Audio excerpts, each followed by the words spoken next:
কিভাবে একটা modern smart city tanker মাফিয়াদের আন্ডারে চলে গেল। কারণ ইন্দোরে যা ঘটছে তা আপনার শহরের ভবিষ্যৎ। ভিডিওটা এখনই পজ করুন এবং আপনাদের শহরের নামগুলো লিখে জানান।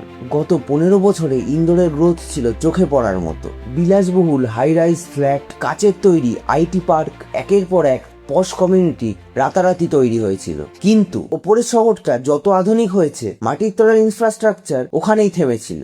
জলের পার্মানেন্ট সোর্স নিশ্চিত না করেই বিল্ডারদের বড় বড় প্রজেক্টের পারমিশন দেওয়া হয়েছিল।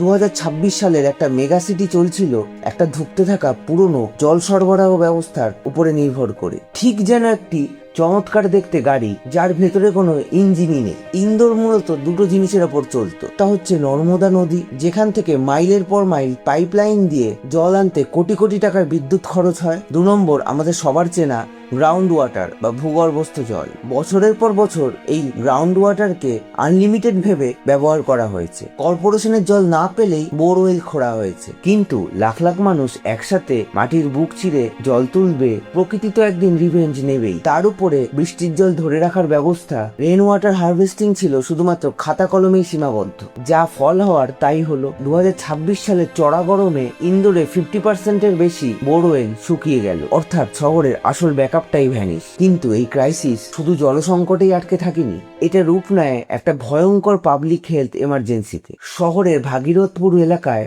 একটি বহু পুরনো ফুটো হয়ে যাওয়া পানীয় জলের পাইপলাইন যাচ্ছিল একটা পাবলিক টয়লেটের ঠিক নিচ দিয়ে। তীব্র গরমে যখন পাইপলাইনে জলের প্রেসার কমে যায়, তখন পাইপের ভেতরে একটা ভ্যাকুয়াম বা ফাঁকা জায়গার সৃষ্টি হয়। সেই নোংরা বর্জ্য সরাসরি মিক্সড হয়ে যায় মানুষের পানীয় জলের মেন লাইনে। রাতারাতি 1400-এর বেশি মানুষ ডায়রিয়ায় আক্রান্ত হয়ে হাসপাতালে ভর্তি হয়। প্রাণ যায় বেশ কিছু মানুষের। এই ঘটনা পুরো দেশকে একটা থাপ্পড় মেরে শিখিয়ে দিল, উপরিভাগে চটকদার পরিচ্ছন্নতা দিয়ে ভেতরের ক্ষয়ে যাওয়া কঙ্কালকে ঢেকে রাখা যায় না। আজ ইন্দোরের সরকার নড়ে চড়ে বসেছে, জরিমানা করছে পুকুর ভরাটের ওপরে। কিন্তু বিশেষজ্ঞরা বলছেন এগুলো আসলে ক্যান্সারের পেশেন্টকে প্যারাসিটামল দেওয়ার মতো সাময়িক প্রচেষ্টা মাত্র।